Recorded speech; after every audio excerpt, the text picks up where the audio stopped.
Next question number 9 question क्या कहता है, देखिए ये कह रहा है कि फर्स्ट 7 टर्म्स का सम जो है 49 है और उसी एपी सीरीज के 17 टर्म्स का जो सम है और 289 है।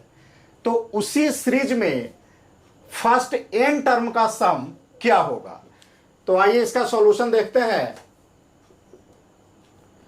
सबसे पहले हम क्या करते हैं, इंफॉर्मेशन लिखते हैं जो क्वेश्चन से हम डिराइव कर सकते हैं। तो पहला इंफॉर्मेशन क्या दिया हुआ है, S7 इक्वल टू 49।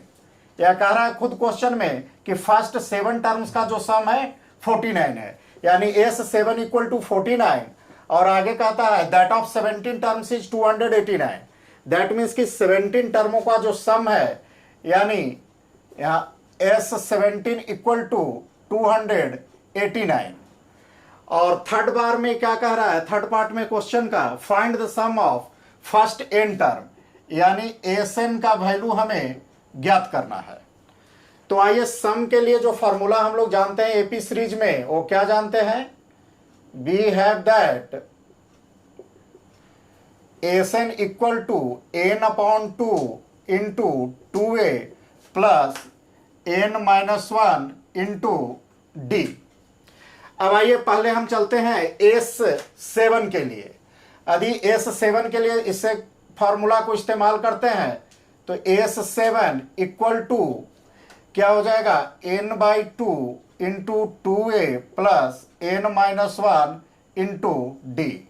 अब आइए इससे वैल्यू करते हैं। S7 का वैल्यू क्या दिया हुआ है, 49 इक्वल टू, अब S7 का मतलब 49 है, इसका मतलब नंबर ऑफ टर्म्स इस के लिए क्या लेना है हमें, 7, यानी n का वैल्यू कितना हो जाएगा, 7/2 इंटू 2a प्लस n क्या हो गया, 7-1 इंटू डी। अब आइए और देखते हैं, 49 इक्वल टू 7/2। अब देखिए इसमें 7 में से एक जाएगा तो 6 हो जाएगा, यानी यह 6d है और ये 2d है, तो इसे 2 कॉमन निकाल सकते हैं, या एक बार और आपको लिए कर दे 2a प्लस 6d। अब आइए इसको यहां कैंसिल कर दीजिए, 7 से 7 49, क्या बच गया, 7 इक्वल टू 1/2। अब यहां से 2 कॉमन ले लीजिए तो 2 क्या बच गया, 1 प्लस 3d। अब ये 2 से 2 कैंसिल हो गया, यानी हमारा एक इक्वेशन बन गया 7 equal to a plus 3d। इसे हम इक्वेशन 1 मान लेते हैं। इसी तरह से अब हम S17 का इस्तेमाल करते हुए इसी फॉर्मूला को इस्तेमाल करते हैं। तो इसीलिए अगेन अब हम क्या करेंगे, अगर S17 के लिए इस्तेमाल करेंगे तो S17 इक्वल टू, अब n के जगह क्या आएगा, जैसे S7 लिए तो n के जगह 7 आया, उसी तरह से n17 के लिए इसलिए इस्तेमाल करेंगे तो n के जगह क्या आएगा, 17, यानी 17/2 2a, फर्स्ट टर्म नहीं दिया हुआ है, n के जगह क्या आएगा, 17-1 इंटू डी, डी का भी वैल्यू नहीं दिया हुआ है। अब S17 का वैल्यू क्या दिया हुआ है क्वेश्चन में, 289, यानी यहां हम लिख सकते हैं 289 equal to 17/2 into 2a plus 17 में से एक चला जाएगा, क्या बच जाएगा, 16d। अभी देखिए 17 2 नवसिया, यानी 17a आ गया, और इसको थोड़ा सा लिख लेते हैं, 17 इक्वल टू 1/2। अब देखिए यहाँ पे 2 कॉमन ले सकते हैं, तो 2 कॉमन ले लीजिए, तो यहाँ सिंपल a बचेगा, और यहाँ 8 दूनी 16, यानी 8d बचेगा। अब ये 2 से 2 कैंसिल काट दीजिए, तो क्या हो गया, 17 equal to a plus 8d। यह देखिए एक इक्वेशन नंबर 2 बन गया। अब देख रहे हैं इक्वेशन 1 आ गया और एक इक्वेशन 2 आ गया। अब ये दोनों इक्वेशन से हम a या d का वैल्यू निकाल सकते हैं। तो देख रहे हैं कि एक टर्म जो a है दोनों में इक्वल है, यानी हम फर्स्ट टर्म में से सेकंड इक्वेशन को या सेकंड में से फर्स्ट को सब्ट्रैक्ट कर देंगे तो एक वैल्यू हमें निकल जाएगा। तो आइए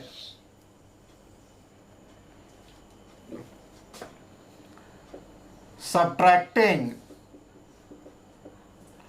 द इक्वेशन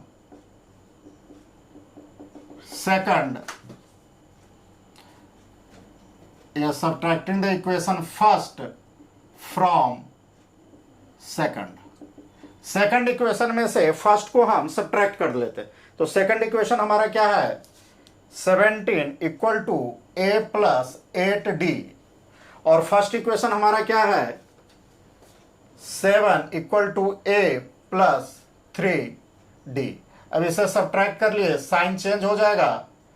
अब एक ए से ए कैंसिल हो गया, ये कितना बच गया 10, और ये कितना बच गया 5 3 8 5d, इसलिए d इक्वल टू 5 दूनी 10। क्या कर सकते हैं, d का वैल्यू हमारे पास क्या आ गया, 2 आ गया। अब इस d का वैल्यू हमारे पास 2 आ गया। अब एन निकालना है, तो एन को निकालने के लिए हमें ए का भी वैल्यू चाहिए था और डी का भी चाहिए था। डी का वैल्यू हमारे पास आ गया है, ए का वैल्यू नहीं है। तब इस डी के वैल्यू को इक्वेशन 1 में रख कर निकाल सकते हैं या 2 में। तो आइए इक्वेशन फर्स्ट में रखते हैं। On putting the value of d equal to in equation first. अब इक्वेशन फर्स्ट क्या था हमारा, 7 equal to A plus 3d, यानी 7a3 और d का वैल्यू कितना आया 2, यानी कितना बच गया 3 दूनी 6, इसलिए कह सकते हैं a इक्वल टू क्या हो गया 7 माइनस 6 इक्वल टू 1, यानी a का वैल्यू कितना आ गया हमारे पास 1 आ गया। अब जो क्वेश्चन का थर्ड पार्ट था, जो इंपॉर्टेंट पार्ट था, जो हमसे पूछा गया था, एसन का वैल्यू क्या है। तो अब इस फॉर्मूला को एसन वाले फॉर्मूले में, जो फॉर्मूला है, इसमें हम ए और डी का वैल्यू पुट करते हैं। तो आइए देखते हैं क्या बनता है। And S n equal to n/2 2a plus n-1 into d. अब देखिए यहां एसन हमें पूछा गया था, n तो पता नहीं है, इसलिए n/2 a का वैल्यू हमें कितना मिला है 1, इसलिए 1 कर दीजिए, प्लस n का वैल्यू हमें पता नहीं है n-1, d का वैल्यू हमारे पास कितना आया है 2, इस 2 को रख दीजिए। अब आइए क्या हुआ, n/2 इंटू 2 हो जाएगा, अभी 2 से मल्टीप्लाई कर दीजिए, 2n-2। अब देखिए +2 और -2 कैंसिल हो गया। अब यहाँ 2 से 2 कैंसिल हो गया, एक और इसे स्पष्ट करने के लिए n/2, अब यहाँ कितना बच गया 2n, यानी ये 2 से 2 कैंसिल हो गया। अब क्या बच गया n², यानी फर्स्ट n टर्मों का जो सम होगा वो हमारा कितना आएगा n² आएगा। यह हमारा फाइनल आंसर है, यानी जो है, इसलिए एन इक्वल टू n², यह हमारा फाइनल आंसर बनता है।